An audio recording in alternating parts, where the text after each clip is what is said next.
Hey there, and welcome to GamePoints episode 152, our weekly get together. We talk about recent gaming news. I'm, as always, your host, Steven Brown, and joining me today is I'm David. tonight, David. We have some more THQ buys because they have to fucking buy every single Dead franchise that's out there. We have some Yes. good news, in my opinion, on a horrible story we've been following up for the past few months now since it happened, dealing with a jackass. And we have some actual good news from EA for once. Like, Um, surprisingly good news. which is really funny because I feel like we called this, but we'll get into it. Definitely. Before we get into any of that, though, of course, I want to welcome everyone who's here showing up live at twitch.tv/GamePoints. We do stream the show at Monday, 8 p.m. Pacific Standard Time every day. If you want to watch us live, feel free to pop in and join Every the day conversation. we Not every stream on day, every Mondays. Monday. Feel free to pop in the chat here. I'm sorry, I'm trying to read as well, and it fucking makes my mind He's go everywhere. he's a professional. Long story short, if you're in chat, join us live right now. Feel free to join the conversation. If you're watching us on YouTube, leave comments and all that down below. He'll read it. Sometimes he tells me them. Yeah, so I do sometimes pass that information on. David, Yes. I can't believe I'm going to say this, but I think I really goddamn love Fallout 76. That's weird. I know it has its slew of problems, and a lot of people are having issues with the game. I think I might be fortunate or lucky, however you want to say it, that I have not run into any like major bugs. In fact, so far for me, this has been the most bug-free Bethesda game I've ever played. Wow. Yeah. Okay.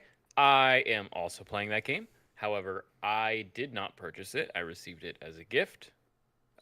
So I didn't run out and buy it because I talked about how I wasn't going to spend $60 on this game. And for me, I am getting a much, much different experience than you. This game is a fucking mess constantly. Textures pop in and out for me. Monsters just don't interact with you. They just kind of stand in static poses, and then you shoot them, and then you hear a sound, and sometimes they're dead, and then sometimes you're taking hits to the face. Things move unnaturally fast some of the time. Uh, or my cursor just shows that I'm actively pointed at an enemy because your cursor goes red when you highlight an enemy. Mm-hmm. Just all the time while I'm walking through the forest. Just there's something in front of me, apparently, even though it's not.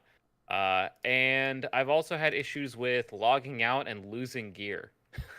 Damn, So that's actually a big one. Yes, Introspect, we are both playing on the same platform. We're both playing on PC. Now, that is not to say my experience has not been bug-free. The red targeting cursor, I have had that happen. I have had gunfire just going off very loudly next to me. oh my god, I had that issue for like 30 minutes. Just sounds like someone is behind me with a shotgun, even though I'm in the middle of the woods by myself. But I haven't had any of the pop-in. I haven't had any of the weird AI glitches.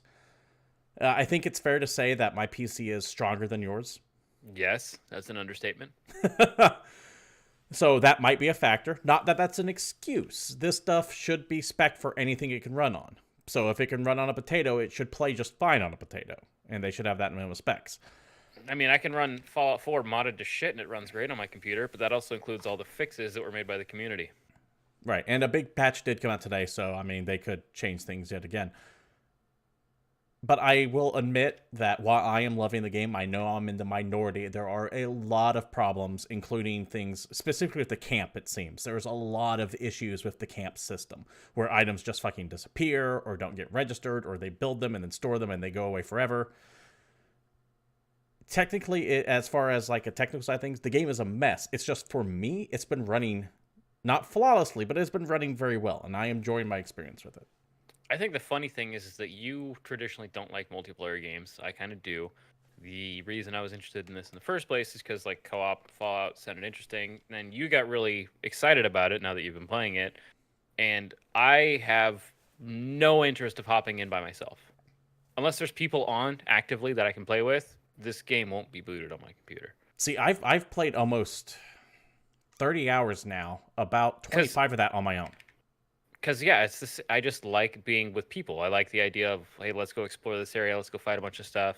Um, and the funny thing is the way they dial down PvP so that you're not constantly griefed is if someone hits you, they basically do like 10% damage of how much you would normally get. So no one can just one shot you out of the blue, and it's only if you shoot them back that PvP turns on and you do full damage to each other. So for the most part, you can just ignore it. People run around and hit you with an axe or shoot you with a gun, and it doesn't matter as long If as you it's a don't big shoot them enough back. gun, it will kill you. I mean, Like, I'm if sure someone that'll shows happen. up wearing power armor with a Gatling gun, they are going to murder you. I mean, sure. I just haven't seen it yet. And what's funny is since they removed the grief survival aspect of it, it to me just feels like there's kind of less to do because I'm not worried. I don't have that constant like, oh shit, there's a dude coming. What's his intentions? What is he doing? It's just, hey, there's a guy coming. I'm gonna shoot finger guns at him, and then I'm gonna keep going because See, it that's doesn't what I matter. love about it. The PvP aspect is in there if you want it, or not. I think a happy compromise would have been if they made like 2 separate servers. They had like a PvE and a PvP server. Yeah, well, because part of the reason why I was excited to play with friends is that if you have enough buds with you, then PvP can actually be kind of interesting because you have a chance to fight back. Right.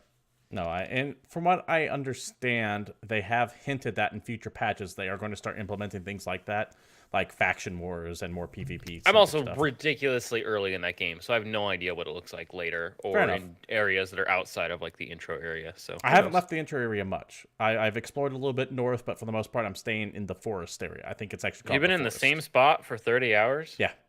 That's impressive. I went up north. I went up to like the radioactive marsh area some.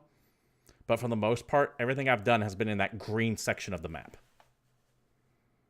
Well, all right.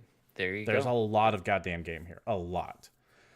So, yeah. I can't believe I'm saying this, but I am really enjoying Fallout 76. And I realize that my experience is not something that should be held as what you are going to get. There are legitimate people having legitimate problems with this game. That is not their fault. And you're one of them. It's true. However, the like constant review bombs the game is getting, that's just kind of people being mad at Bethesda in general, for the most part. Yeah, this feels like a middling game to me. Yeah, the middling reviews make sense to me because of how buggy it is. The like medium high reviews kind of make sense if you really love it. This game is a 0 and this game is a 10 reviews are the ones that I just don't believe at all. Right, and it's a way people can express their frustration with the company, and I get it. I don't mind review bombs myself, especially since a lot of places now have been separating critical from user reviews. But, yeah, I get why people are pissed, but to me, Fallout has always been more about the exploration of the world more than the story. Remember, I've said a couple times, I did not finish the story to Fallout 4 at all. I didn't even really start it. I got to the point where the Brotherhood of Steel giant ship comes flying in overhead, and then I stopped playing the main storyline. But I put 160 hours in that game because I did nothing but explore every single location on the map. And once I cleared it out, I was done. Well, there you go. So the exploration is what always spoke to me in that game. This game has that all over the place. You've now seen it in the mind of how my compatriot here plays video games. It's just specifically Fallout or Skyrim. Things that Bethesda style game. Where I could care less about the story, I just wanted to explore. Other things I love the story on, like Red Dead Redemption 2, I don't need to explore, I like the story. All right. Anyways, I just wanted to get that out of the way, because Fallout 76 seems to be kind of a hot topic. A lot of people seem down on it, but it has a hardcore group of people who are very much defending it. And they defend it a little too hard, in my opinion, because there are problems with this game. But I can look past that. I'm down for it, but I'm not going to say you have to. Hey, I'm not leaving. I'm not going anywhere. But I think that's enough of Fallout. You want to talk about some news? Yeah, let's go ahead and get on to the first topic of the day. And this one's a little bit weird because this actually stems from a video that happened a year ago. This came from a live stream a year ago. Have you heard about the Nintendo of Russia GM and his abusive ass tirade that he went on this stream? The CEO guy? Yeah. I heard he's kind of an ass. So let me try to catch up if you haven't heard about this man. This story comes from Nintendo Life. And their feature, inside the twisted and abusive culture of Yasha Haddaji's Nintendo Russia. So Yasha Haddaji is the GM of Nintendo Russia. Nintendo has many branches. There's like a Nintendo of America, Nintendo of Japan, same like with Sony. Sony Computer Interactive Entertainment America or something like that. There's one for Europe, there's one for Japan. Nintendo has a similar setup, but apparently the guy in Russia is just a fucking asshole. And this has kind of been something that's been going on for a year plus now, and the clip that came out that we're going to be discussing was from a live stream that happened a year ago, but it just now started going viral. From the article itself. Footage of a high-ranking executive publicly cursing at his workers is definitely not something we expect to see from a company as concerned with its family-friendly image as Nintendo. But while it's shocking to see a Nintendo Russia general manager Yasha Haddaji, and I apologize if I'm mispronouncing that name, meltdown in front of a camera, those who have previously worked at Nintendo's Russian office will have sigh of relief. The behavior of Haddaji and the conditions under his role have been privately discussed by current and former staff for years. Now it's all out in the open. As Thursday's video went viral, many of these people, driven by a sense of justice, has finally decided to open up in the media. Nintendo Life has spoken to several former Nintendo Russian employees, as well as contractors responsible for the now infamous 2017 Mario Kart 8 Deluxe stream, and have tracked the revelations that have been made to Russian media outlets. It is depressing and often shocking reading, and sadly comes at a time when Nintendo's presence in Russia is finally amounting to something. So, have you seen what this video I'm talking about is, David? Yes, I did actually. I took a look at it earlier. For those who are watching live, it is really cringeworthy. Like, it is tough. It is tough to get through. Basically, it will be down in the description, by the way, if you want to take a look at it later. You have what would be just a normal kind of video game stream. You got some people in a Mario Kart tournament. You got your two main announcers sitting up front, just kind of like shoutcasting the tournament. And while they're in the middle of the stream, you kind of hear some talking off camera, and they look around, and you can hear someone addressing one of the announcers, and he like takes his headphones off, and he's like talking to them. And he's like, "Dude, we're live. Like, what are you doing?" And then a minute or two later, you know, they're still trying to get on, and then Yasha just walks onto the camera and like stands behind them with his phone out, and you just hear him asking the guy behind their camera, "Are we streaming? The stream isn't working. What's going on? Why isn't the link going?" And just starts asking all these questions in the middle of a live broadcast, which that's fair. That happens. Maybe you don't know what's going on. Maybe you don't see. They don't have an online. You would figure he would have the presence to just always assume cameras and mics are live, like fucking anyone in production should. Yes, but you know, maybe not everyone's used to cameras. Maybe something. But then it just gets worse. He's explained to multiple times that they're live. Continues standing right behind the announcers who are still trying to shoutcast the match, and then just starts cussing people out. And it's kind of ridiculous because the announcer's like trying to cover their microphones, or they grab an actual microphone and only the one guy's talking, so the other guy can close his mic so you don't hear the guy standing behind him. And you could still hear him. So even when they're just not showing the casters anymore and they're just showing the gameplay footage, you hear this dude in the background just yelling at people, calling them like all kinds of names. He's like refusing to believe they're live because he can't get it to fucking work on his phone. Yeah. But they're all like, "No, dude, you're live. People could see you." Flipping out. And he just starts completely flipping out, telling people he's going to fire them. And it's just ridiculous. It's so fucking cringy. And I'm like, God. And like, it goes on for like 15 minutes. Yeah, it's long as fuck. It's rough. And he just, they're like, "No, you're live. People see you." But since he couldn't pull it up on his phone, either because maybe the link on his phone was busted, maybe the link didn't work, but they were fucking streaming. Yeah. People saw this live. And it was just, it is a sight to behold. I recommend taking a look at the YouTube page and looking down in the description. The link to the video will be there. But this you don't need to watch the whole thing. You can click through it, get some highlights. This was a year ago. It just now started to become viral, though, because apparently we don't know who. Maybe some staffer went, "Hey, I'm going to try to put this back out again to bring awareness to this guy," because this GM of Nintendo Russia, according to all these employees come out, is a fucking tyrant. From the article. Also, the reason it took so long, because while it did stream live, he apparently pulled down the videos for both day 1 and 2, so only day 3 of that like tournament is available anywhere on the internet. Okay. Because he pulled everything else down. Because he realized, I don't need that out there, so we're just going to get rid of those videos. Either way, this going viral again has caused a bunch of people to come out and start speaking against this guy. This is from the article again, from Nintendo Life. More than one staffer recounted Haddaji throwing a keyboard against the desk, punching computers, and even emptying trash cans onto an employee's desk drawer. Someone else said he was noted for calling everyone he didn't like gypsies. Yet another person recalls that she used to wear high heels in work, and her employees begged her to change her footwell because when she walked down the hallway, it sounded like he was walking down the hallway, and they started having panic attacks. Probably because he walks really heavy. He's one of those kinds Yeah. of guys. And there's other stories too of he had invited a girl out to like a dinner, like, oh, let's just go friends, talk about your future with the company and blah blah blah. And she didn't want to go with him, so she didn't. And then he fired her. And when she tried to like bring up HR complaints, he's like, you're never gonna work in this town again. Yeah. And just shit like that. Like, I will give this the benefit of the doubt. These latter things we're talking about, they are all technically from anonymous sources and allegations, but his behavior on the video alone is enough, in my opinion, to fucking fire his ass.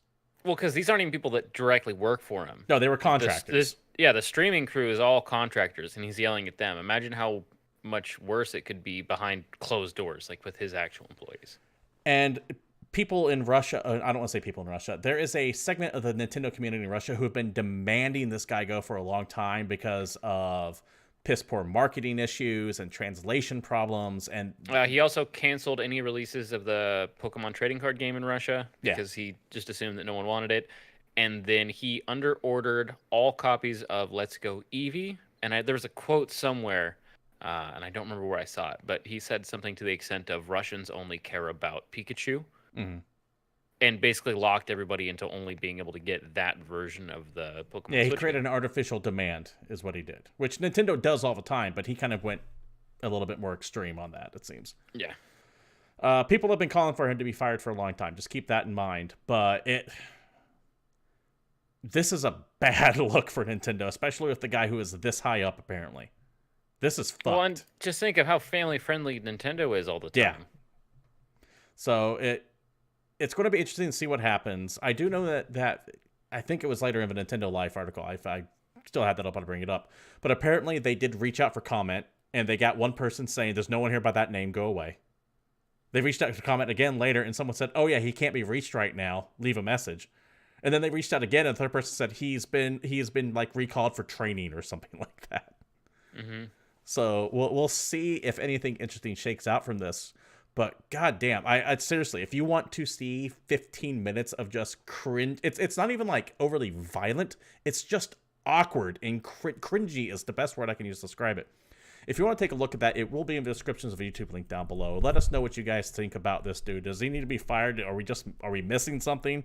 Like what do you guys think? Let us know in the comments down below. Oh, it's so bad. It's so bad. It's rough to get through for sure. All right, next topic, David. Something that you should be excited about. Oh, yes. And we'll talk about it. But EA has made an announcement that's actually a good one, surprisingly enough. Command & Conquer Remastered is happening. In a quote, we have decided to remaster Command & Conquer Tiberian Dawn. And while this is incredibly exciting on its own, we're also aware of how passionate the community is about the Red Alert universe. So we will also remaster the original Command & Conquer Red Alert. What about the classic expansion pass, you may ask? Covert Ops, Counter-Strike, and Aftermath? Well, CNC and Red Alert wouldn't be the same without them, so all 3 expansions will be bundled with the base games into one remastered collection without microtransactions, Steven. Fuck microtransactions, that dude. So... we hate that guy. I want to believe.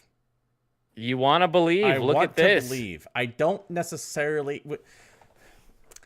When EA comes out and places like Ubisoft and Activision come out and say how much money they've made from microtransactions, whenever one of those big AAA companies come out and say, this won't have any microtransactions, I look at that and go, how are you defining microtransactions? That's true. Because I want to know the slippery path, because like we don't have loot boxes, we just have loot crates. Yeah, you know, so you always have to watch out. We don't call them loot anything. Yeah, we have prize crate. We got battle briefcases. Yeah, so you have to watch out for that shit. But on its surface, this looks really good so far, and I'm really excited because what I brought up earlier was a post from Reddit and from EA themselves. If you go on down, this is the part that really excites me, and this is another quote from that.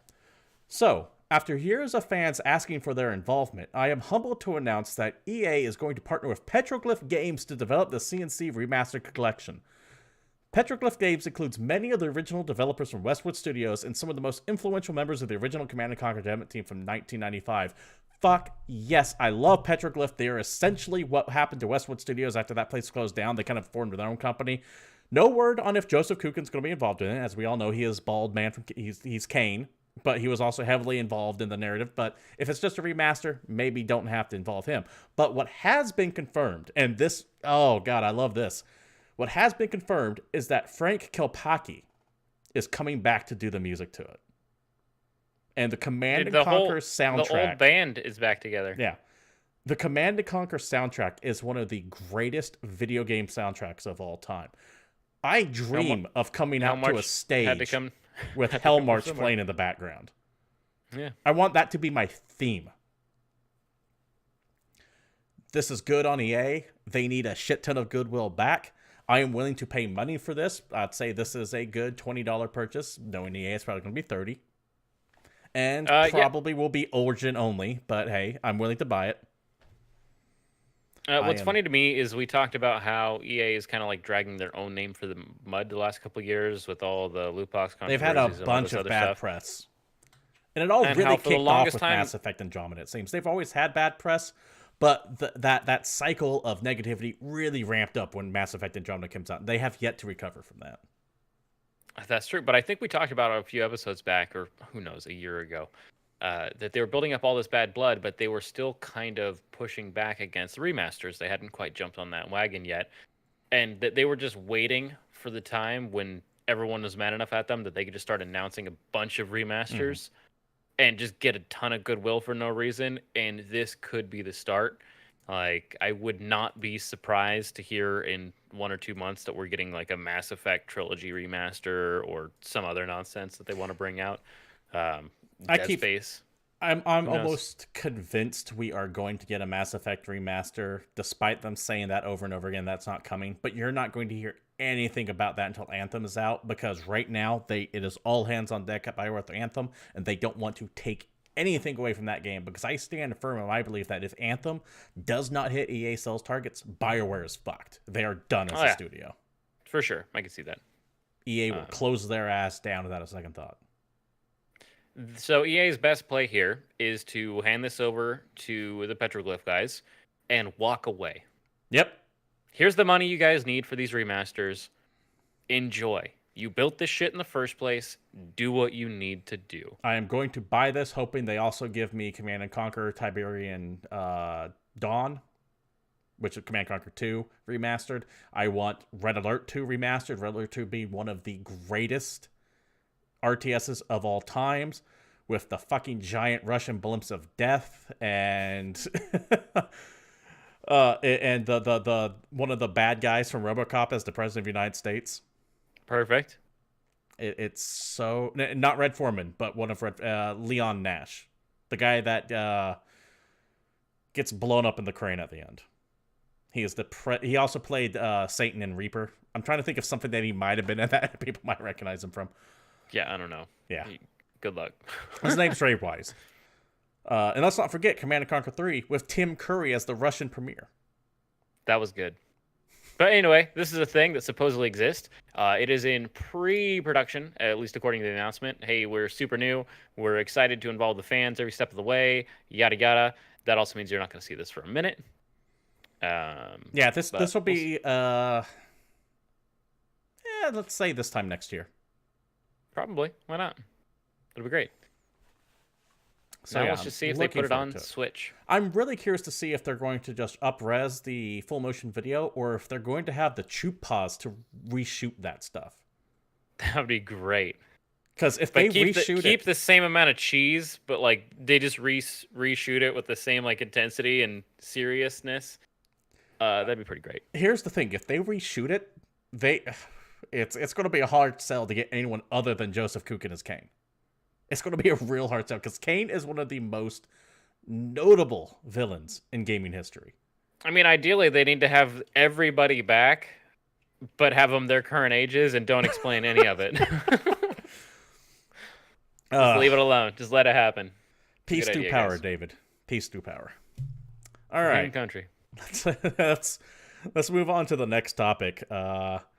This is some very boring math stuff and business stuff. So No, dude, this is exciting. Okay, I get excited every time we talk about this story, and we've been talking about this specific story a okay, lot. okay, Because there's a company that lead us keeps off there, buying things Sell it, that I David. like.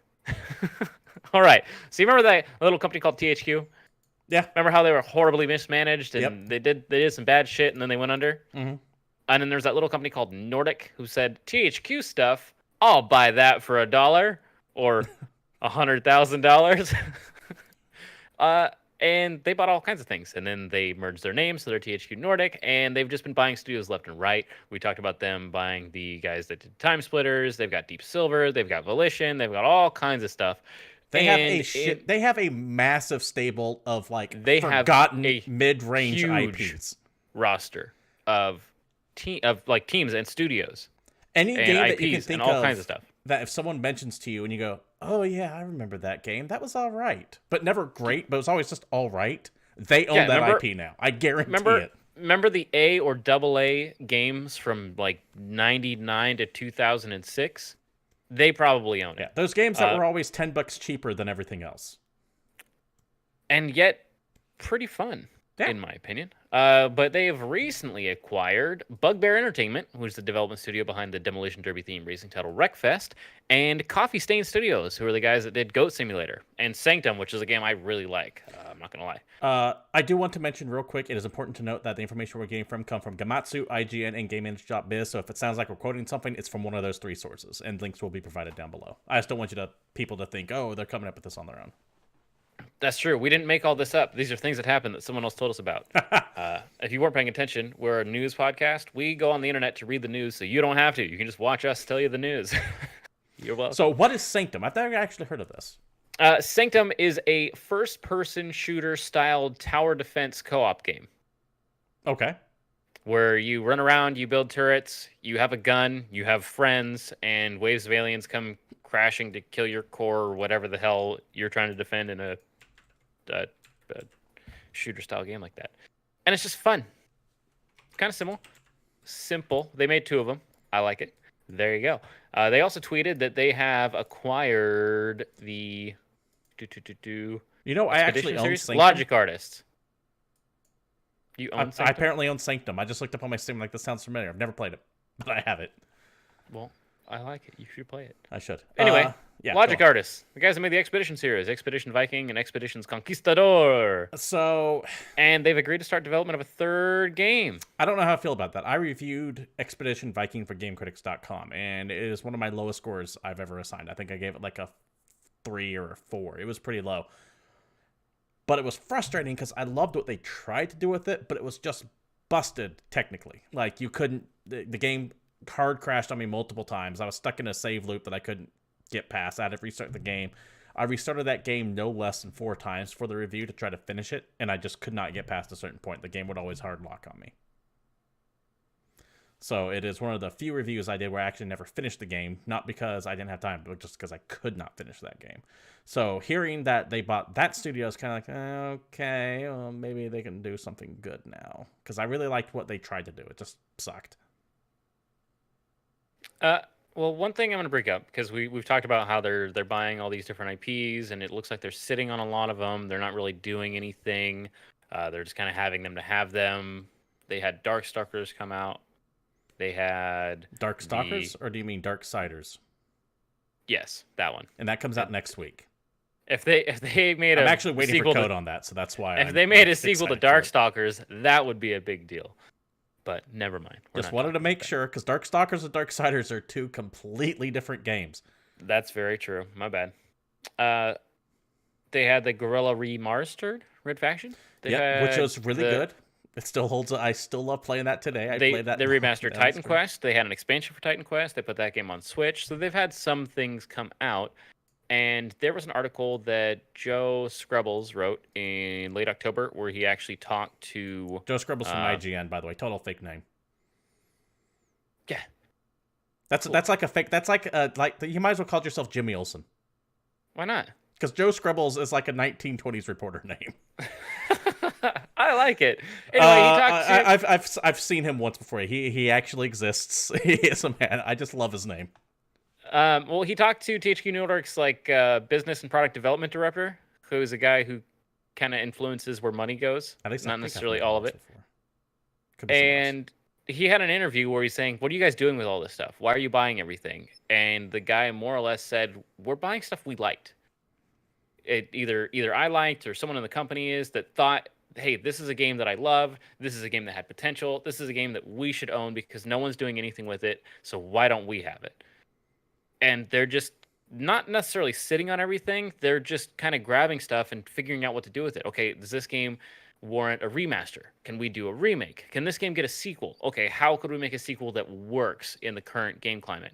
Because their big thing is they're not trying to cash in on whatever the current gaming craze is. They talk about how battle royales are a hit, and they have no interest in it. They want to bring back all the cool games we were playing a long time ago that aren't sitting in the market somewhere. So Yeah, see, they're saying the right things. I hear that and I go, all right, let's do like something with it. it sounds great.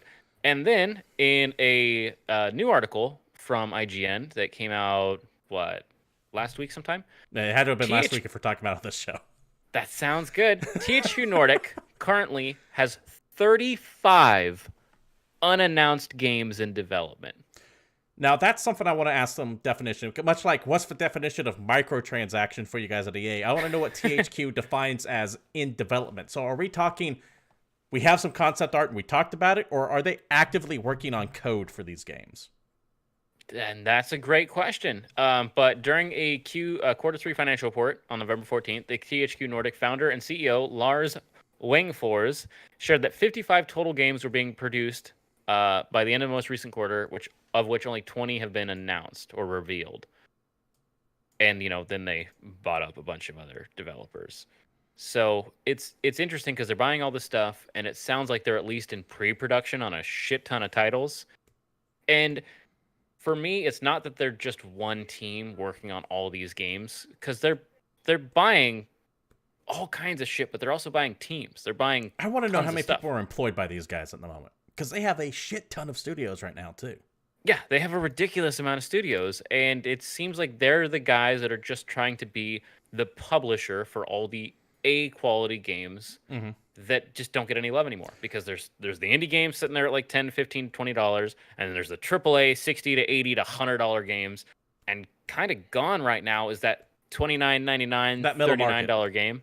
Yeah, which I know those games aren't the best, and those games don't win awards, but I mean, a lot of them are just fun. They're stupid, they're simple, they're fun. So I know one question we keep asking on this show, David, is how the fuck does THQ Nordic actually make money? And we still don't know.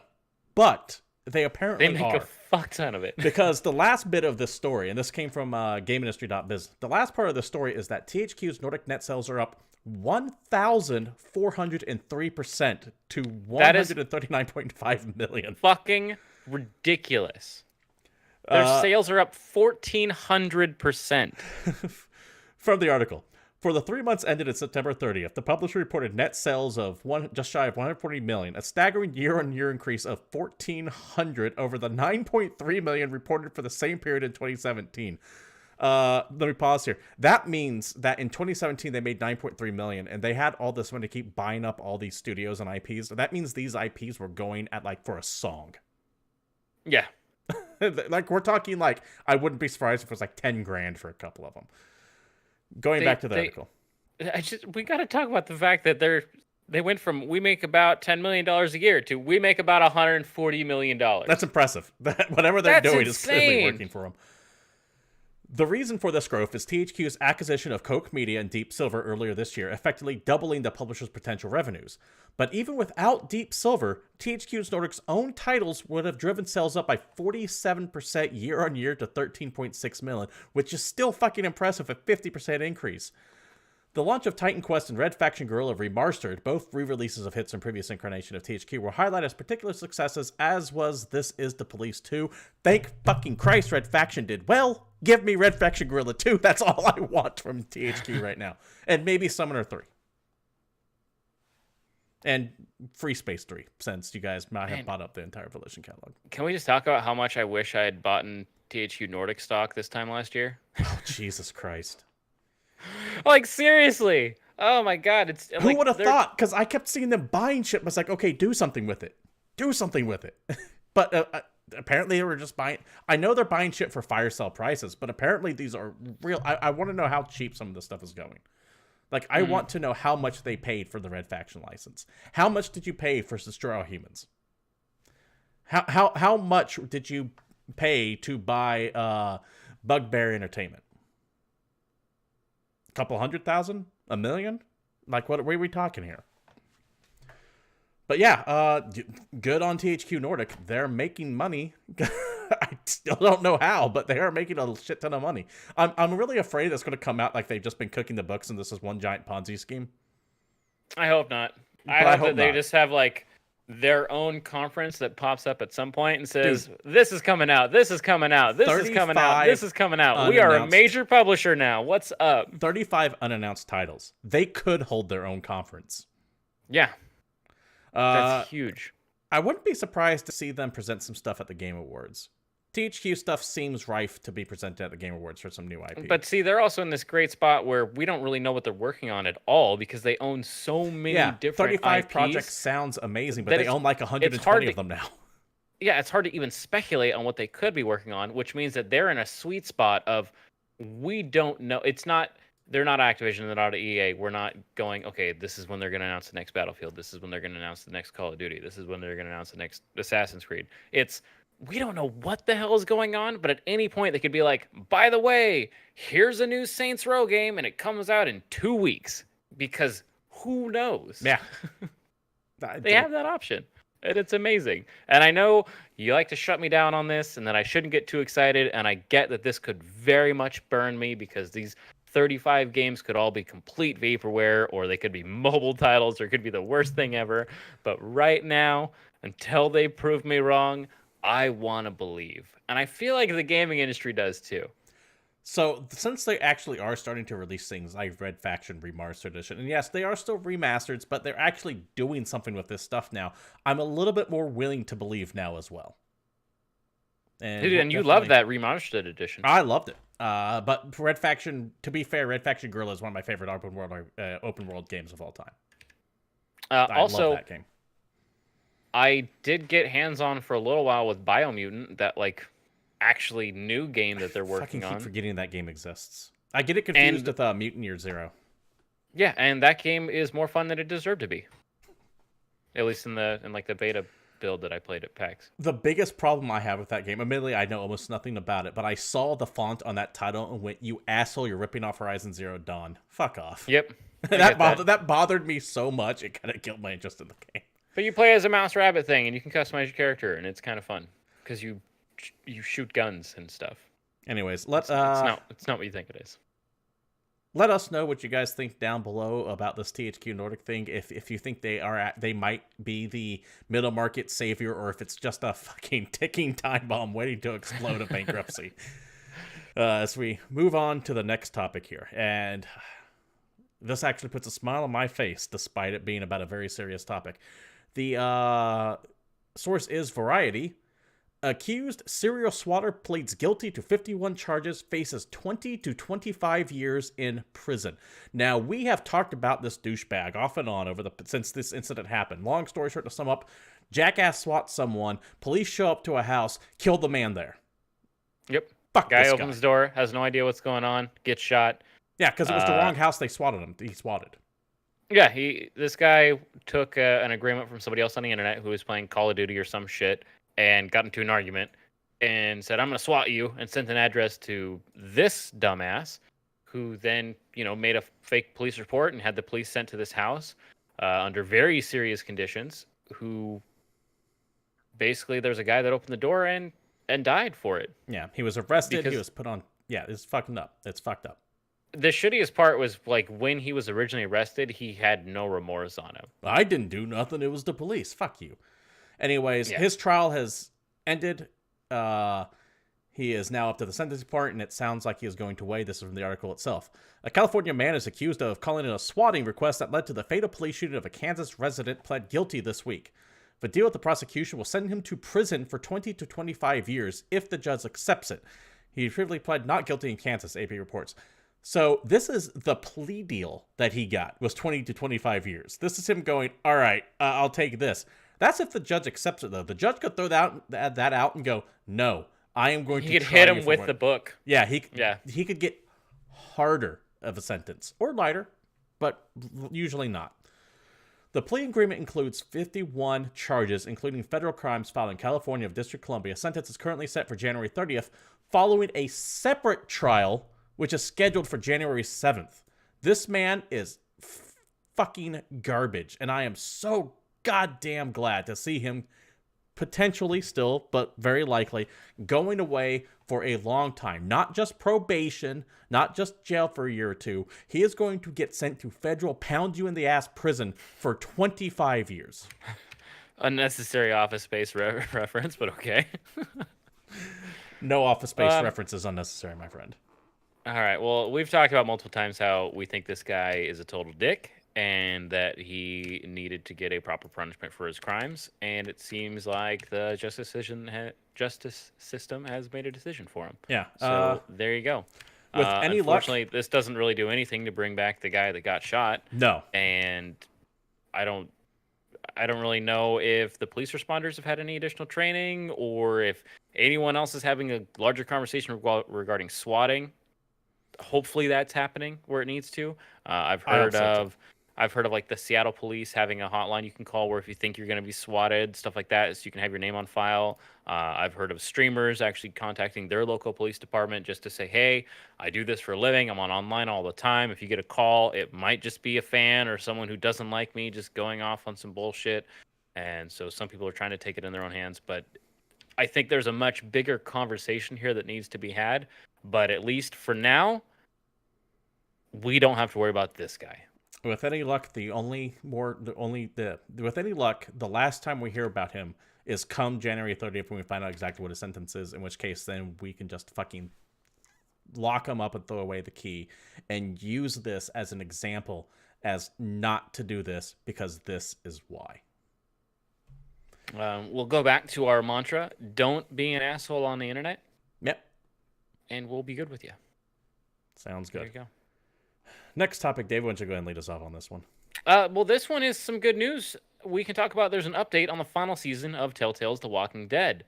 In a quote from Skybound's website, they're the guys that are taking over the project. Thank you for your patience while we worked with Telltale to take control of Telltale's The Walking Dead. It's been a ton of work logistically and legally to get us to a place where we're able to roll up our sleeves and get to the actual work. After Telltale shut its doors, the game was, unfortunately, unable to be worked on, and hence the release dates of episodes 3 and 4 had been delayed.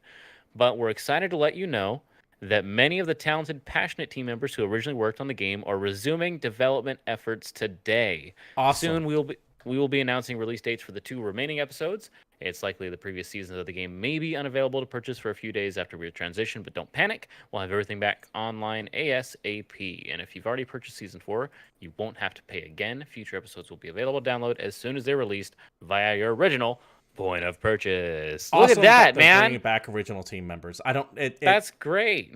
It says many of the talented, passionate team members who originally worked on the game are resuming, so it doesn't sound like everyone's coming back, which is to be expected, to be fair. I mean, they did already have their own squad. They had their own team. Yeah. This is a different studio, but it's nice to hear that they probably grabbed just as many people as they could afford to grab to have them work on this. Today's theme of the show is, what does is mean? Much like the Bill Clinton thing of the 90s. And when they say, we are excited that many of the talented, passionate team members who originally worked the game are resuming, what does that mean? Does that mean 90% of them? Does that mean they hired 3 of them back? I want numbers. Did they just hire that one animation guy? Yeah, well, then you can say many. It has to be more than one. They hired that one animation guy and then also the one girl's voice actress. Yeah, so that's what I'm talking about. I want to know what they mean by many. Not that I'm going to blame Skybound for Telltale's failings. I don't think Skybound's responsible for that at all. That all falls on the management of Telltale. But I'm getting more and more cynical of business doublespeak and weasel words and unambiguity. So I want numbers. I want Details. to know how many people does He wants many the facts. mean. And he wants that damn Spider-Man. Get Joe Scrubbles on the case. Isn't it Scraggles? I don't know. I think it's what is this? I think it's Scribbles. And the more I think about it, the more I think I actually haven't met him. I'm thinking of Scribble sounds fake. Scrabble sounds fine. He comes out wearing the newsboy hat, the big old press card in it. I'm good with letters. How you doing? Name's Joe Scrabble. I am actually a fan of that guy's work. He is producing a lot. He does a lot of the news beat for IGN, and he produces shit real quick. So go him. Okay, and I will say that while he is not as quoted on the show as much as Jason Troy, a lot of articles on IGN when I go to that site are from Joe Scribbles. Well, there you go. But yeah, today's episode is sponsored by Joe Scribbles. Scriggles. Good. That Joe guy from IGN. Not officially sponsored. So yeah, good on that. The game is getting wrapped up with the last 2 episodes, and it sounds like they did give some people who lost jobs back, and we'll see if they get to stay on afterwards or not. Skybound does not typically produce video games, I believe, so this very well could just be contract work, but hey, it's better than nothing. Final story of the day. Let's go ahead and talk about a sad thing. We had the good thing happen. We have a sad thing happen. Now, this is via Gama Sutra. Bandai Namco shuts down Vancouver studios. From the article itself. Bandai Namco Studios Vancouver has shut down today, with the studio's Senior Vice President of Development and Tech and Mobile Game Director Landon Nguyen breaking the news on Twitter. He has since locked down his account, by the way, so I don't know if he was supposed to reveal this or not. The Vancouver office was responsible for Bandai Namco's wider mobile efforts and worked on a string of smartphone games based on the company's biggest franchises, including Tekken Mobile, Tap My Katamari, Pac-Man Bounce, Pac-Man 256. It is unclear why the studio has closed its doors, with Nguyen simply relaying the news on social media and confirming that the small skeleton crew will be staying on to support Tekken Mobile. It's always sucks when a studio closes down. Thus is life. I am kind of curious to know why this seems to be happening in Vancouver, because not too long ago, Capcom Vancouver was also closed. Maybe it's getting too expensive. Maybe it could be a San Francisco setting where that's one of the reasons why Telltale, that's why EA Visceral, and a couple other studios closed down. Maybe Vancouver is getting way too expensive to live in. I don't know. But this is the second game studio in that city recently to close the stores. Best thoughts and wishes go out to anyone affected by that layoff, of course. Always take a look at the Twitter hashtag. I think it's Game Dev Jobs, and you can pick up some stuff from there. For those wondering, this is stuff that is focused mainly on mobile games. Mm-hmm. So it's not like Tekken's being canceled. It's not like if there's another Katamari coming out that's getting canceled. This is mainly a mobile-focused company. Not that their jobs are any less important, but it is important to establish that, because a lot of the headlines get kind of sensational going, Bandai Namco shuts down studio that worked on Tekken. And that's I don't really think anyone's not jumping out like that. But I've seen this two specific headlines which made me want to bring this up that said that were very clickbaity. I went with the one that was far more grounded. So I'm just letting you guys know. If you hear that Tekken's been canceled or that they're done, that's not really true. That's them just trying to get you to click on the headline. All right. Speaking of things that are just trying to get you to click on a headline, we can jump into things to watch out for this week. And that's going to be one of these stupid ass bullshit things that everyone likes to talk about that gets a million fucking clicks and a million damn articles. And even we have to talk about it, even though none of it's going to matter in a week when we know the truth. But let's instead talk about the Twitch channel of Firaxis Games, which is currently showing some clouds, a little bit of lightning, and some rain. Every now and then you see a city at the bottom. And it looks like there's a town there. There's some stuff going on. It's been happening for a while now, and it's doing the thing where it wants a whole bunch of people to stare at a Twitch channel. Oh, that's weird. I don't know what that's like. And just sit there for something to happen. At least sometimes I think one of us makes a joke. Maybe. So this isn't the first time something like this happened. Fallout 76, for example, was revealed this way when they had like the sleeping little vault boy, and occasionally someone would come in and like tuck him in and stuff like that. This is marketing at work. Clearly, Firaxis Games is about to announce something. Who knows how long this is going to be running for? This could. I know I keep mentioning the Game Awards, but Firaxis is that level of announcement at the Game Awards that could potentially happen. I was really excited for a second because I thought this might be related to XCOM. because Firaxis does 2 big franchises, XCOM and Civilization. But then I realized that if you go to YouTube and you go to the Civilization official channel, they're also streaming this at the same time. So it is very likely that this is going to be the new Civ expansion that's been rumored to exist by the codename of Vesuvius for a while. With that name, and you're seeing rough weather, I would think it is safe to bet it is going to deal with disasters that happen, which would be that would be new for Civilization. Also, Civ 6 only has like 1 expansion right now. Yeah, so they're due for a second.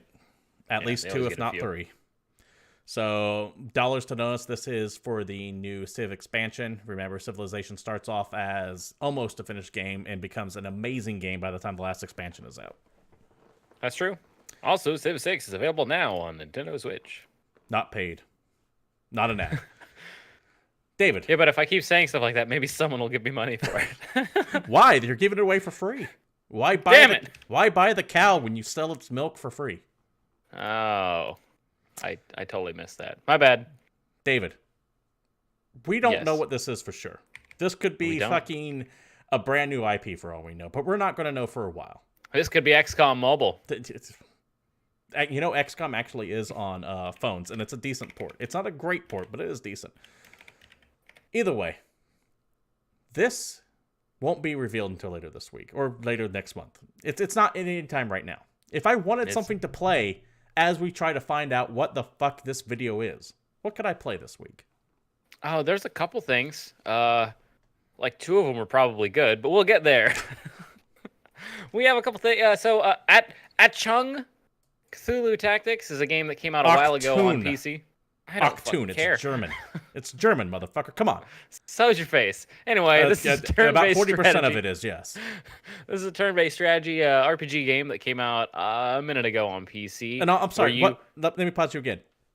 Could you pronounce that entire title one more time? No, I can't. Because I was so surprised by Octone, but I don't think you got the second word of that right either. I don't care. Cthulhu. Okay. Go on. Thulu. Thulu? Zulu Tactics. Zulu Tactics. You know, anyway. Let me pause you real quick. A Zulu Tactics game would be fucking amazing, set during like the Boer War or in Africa during that time, because you would have like just a shit ton of people on one side, but they're low tech level, and then you have maybe a few extremely high tech level guys on the other side, and it could give you could balance it in such a way that would be a really cool asymmetric game. Going on. I mean, that'd be cool, but I would play the Civilization. I watch samurais fight tanks, and it doesn't work out. Just saying, I would play the hell out of a Zulu Tactics game, and I think it's a period of history and a part of the world that does not get covered all that much. So that alone is enough to kind of make me go, yes, I would like to see that. Hey, THQ Nordic, you guys listening? I'm sure you are. You're always picking up. What are the guys who made Final Fantasy Tactics doing? They're not doing anything right now.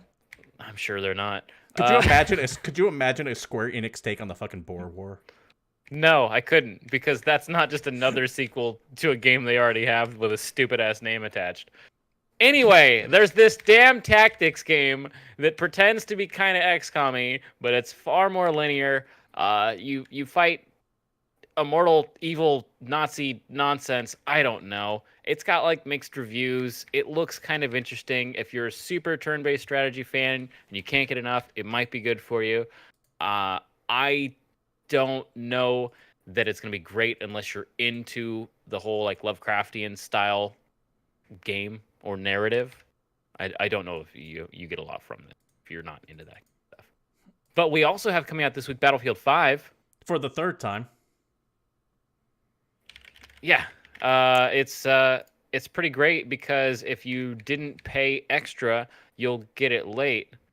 Yeah, and that's somehow a feature. According to EA, this is the real release date, which is bullshit because as we established last week, that is not the real date. This game came out last Friday. Was the real release date, and they held it behind a paywall. And something I didn't know, apparently this fucking game came out on EA Origin like at the 1st of the month. Yeah, so anyway. I didn't double check that, but according to that, apparently this fucking game's been out for 3 weeks already. But this is the real release date. Fuck off with that. I hate that so goddamn much. Well, they had to release it eventually, and they couldn't release it between Red Dead and Call of Duty, which was their original plan. So there you go. It's Battlefield V. It's the 5th Battlefield. Exactly the 5th one. Don't argue with me. Don't worry about the fact that it went 1942 Vietnam 2, 2142 Bad Company, 1943 Bad Company 2, 3, 4 Hardline 1, and V. It's definitely the fifth one. I was wondering what that fucking typing I was hearing was. I had to write them down, man. They're in such a stupid order. Technically, they have a 1, 2, 3, 4, and V. They had to jump to a Roman numeral. They could have actually had a 1, 2, 3, 4, 5. They just didn't. And no, that's Steven. I'm David. Close enough. Ace Platinum. Real good. So hold on. Now let's think about this before we go on. So if you're listening to this like on a audio stream, we just had someone in chat by the name of Ace Platinum ask, if I had to guess, your name is Eddie and the guy on the left is Jonathan. So apparently my name is supposed to be Jonathan. You're supposed to be Eddie. That's fine. I'm fast talking Eddie. Hey, how you doing? I could do Jonathan. I'm totally fine with Jonathan. But thanks for showing up, Ace Platinum. I'm Steven. That over there is David. Thanks for showing up. Even though we are kind of in the wrapping down mode. Whoever numbers the Battlefield games, I'm pretty sure is a fan of the Fast and Furious franchise. Because they're also really good at naming their sequels ridiculously. 2 bat for the field. 2 bat for the field? Yeah. All right, sounds good. Bendy and the Ink Machine comes out for PS4 and Xbox One. Just pretend it didn't happen. That's why I did. This game came out a minute ago on PC. It's kind of interesting. It's a first-person horror game that's set in an old drawing animation studio. So the art style is kind of 1930s, but it's a puzzle action horror game. And there's these weird ink monsters that come out. And it's kind of built to ruin your childhood love of cartoons. It's really cute and cartoony until it gets really damn dark. Sounds interesting. Also coming out this week, we have Farming Simulator 19 for PS4, Xbox One, and PC. It's the ultimate farming simulator. Complete overhaul of the graphics engine. And it's got the most striking and immersive visuals and effects. And it takes the biggest step forward with the most extensive vehicle roster ever. And something that was actually a big deal to me. Well, I don't really care that much about the farming simulator games. I think they're kind of fun while drunk. But apparently, this one, the 19th one, is the first one to have John Deere tractors in it. And since John Deere is one of the 2 types of tractors I can actually name, that seems incredible. How is that not in the game already? I don't think this is the 19th one. I think they do it like Madden by year. That's fair.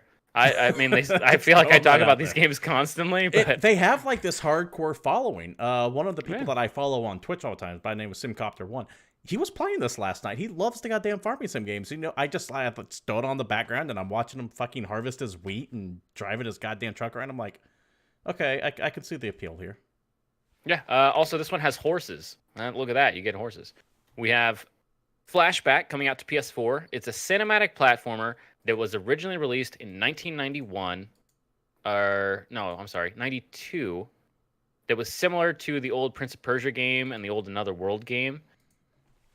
But what's more interesting to me about this game is actually the story behind it. It got a lot of rewards for the way they did the graphics and the sound design, and it did a lot of things that were really interesting at the time. And this is a remake of a game made in 92 that got a different remake in 2013, but it's not a remake of the 2013 one. It's a remake of the original. And the original was released on the Amiga, the Mega Drive, the Genesis, MS-DOS, Super Nintendo. And then on CD-ROM, it was released on Sega CD, 3DO, CDI, MS-DOS again, Macintosh, Atari Jaguar, and most importantly, released on Sega Dreamcast in 2017. Wait, what? As in currently purchasable on Amazon with Prime shipping for Dreamcast. Flashback. Wait, that I need to make sure I heard you right. Are you saying that the 1993 version of Flashback, which is currently being released, was made for Dreamcast in 2017? 2017. It came out last year. Yes, they re-released a Genesis game on the Dreamcast. That has features of, I guess, a little of both, because it uses some of the Amiga code and some of the Mega Drive code. And apparently, of all the re-releases, it's got like the best picture and sound. I need to get this. I didn't know this existed. Ace Platinum, by the way, thank you. He lets us know that Farming Simulator is every 2 years. So it is Farming Simulator 15, 17, 19. It looks like they do mobile every even year. So you can expect next year to be Farming Simulator 20 on mobile. So they alternate every other year between mobile and standard. So thank you for letting us know that, Ace Platinum. I do appreciate it. Cool. And if you're not too busy playing Flashback again on Dreamcast, you can play the second DLC for Marvel Spider-Man on PS4, Turf Wars. I will be Uh, streaming that tomorrow more than likely. I really liked the first bit of DLC. they're adding They're good. Hammerhead as a villain. It's got new missions, bases, crimes, challenges, trophies, 3 new suits. And if you have the City That Never Sleeps bundle for Spider-Man, you will be able to download Turf Wars already. It's just in the bundle, so there you go. Yeah, I will be playing this on stream likely tomorrow. Storm Boy comes out this week for Xbox One, Switch, and PC, I believe. It's based on Colin Thiel's 1964 children book. It takes place on the beaches of South Australia, near the mouth of the Murray River, and there's a character that rescues orphaned pelican chicks, Okay. and you raise one to be your friend and your pet. It's a very casual styled adventure game. Looks very exploration based. You can run around on the island, you can swim, you can get on a boat, you can dive and find fish, and it looks like one of those peaceful, kind of relaxing adventure games, not solve all the puzzles and get attacked by monsters at nighttime kind of adventure game. If you have a PSVR, which I think you do, Yep. Squishies comes out this week. What the hell? And Squishies? I wanted to bring Squishies up because it's a game that looks just almost too cutesy. Like throw up in your mouth. Like there's these weird squishy monster things that look like roly polies with giant eyes, and they're in weird colors and all this other stuff. But what's interesting to me is that this game is from the same guys and the same team that put together Typo Man. Oh, I did like Typo Man. Typo Man was really good. Typo Man is a dark, morbid 2D platforming game, and this game is like they went as far as possible in the other direction. It's This like is they a had bright, to have a colorful palate cleanser. PS4 VR game about guiding some like ugly cute, you know what I'm talking about? Yeah. Creatures back to their home, and there There's you go. a Japanese term for it, and I can't remember what it is, but I know what you're talking about. Yep. We have YouTuber's Life OMG Edition for PS4, Xbox One, and Switch. This is a game where you try and play as a YouTube star and get YouTube famous. I'm pretty sure this is an entire game based around the newest The Sims expansion because It feels a little bit like YouTuber a job. Sims clone. I don't want to call it that because I've never played it, but it definitely has that feel to it. And last but not least, we can talk about something that I've been talking about for quite a while. Warframe hits Switch this week. Yes, it is 100% free to play. You do not need a Nintendo Online account to play it. It has voice chat built in because Nintendo apparently doesn't know how to do it, even though it's really easy.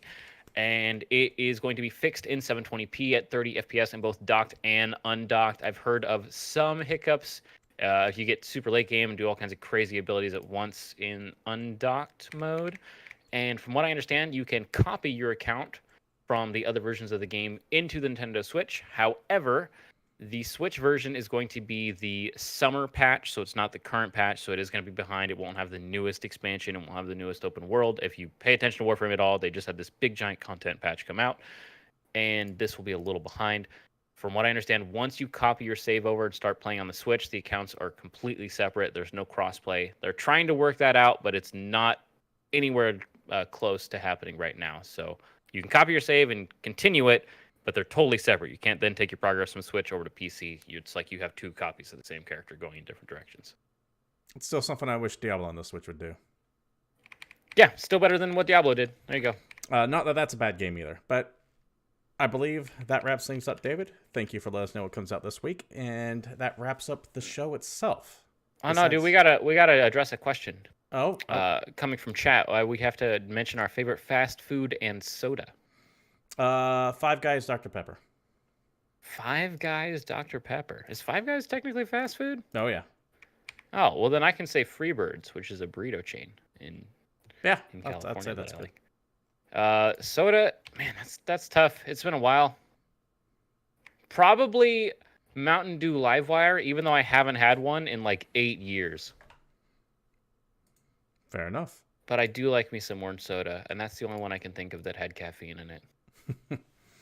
Fair enough. And that now ends GamePoints episode 152. We do stream every Monday here at Twitch TV/GamePoints at 8 p.m. Pacific Standard Time. So if you want to join in live, feel free to do so, and we try to address any topics or conversations or concerns that you might have. If you can't join us live, however, completely understandable, you can catch us at youtube.com/GamePointsPC, where most of the old episodes get popped up there, as well as sometimes rants or raves that I might happen to have. If you happen to want to follow the show on Twitter, you can do so at GamePointsPC. You can follow myself, Stephen Brown, at CapitalsPig21, and you can follow David Smith over there at Palshife_Satori. Regardless of where you watch us at, if you happen to like the show, feel free to follow, like, subscribe, throw bits at. If you have that Amazon Prime or Twitch Prime sub just floating around, that's free. We'd love to have that too, but none of that is ever necessary or obligatory. I'm just jazzed to have you here to begin with. I will be likely on tomorrow at 8 p.m. Pacific Standard Time at the same channel that you're watching us now to play that Spider-Man DLC if it is out by then. And it should be 9, not 8. I don't want to mislead people on that. Anyways, without further ado, this has been GamePoints episode 152. Thank you for watching, and until next time, we're out of here.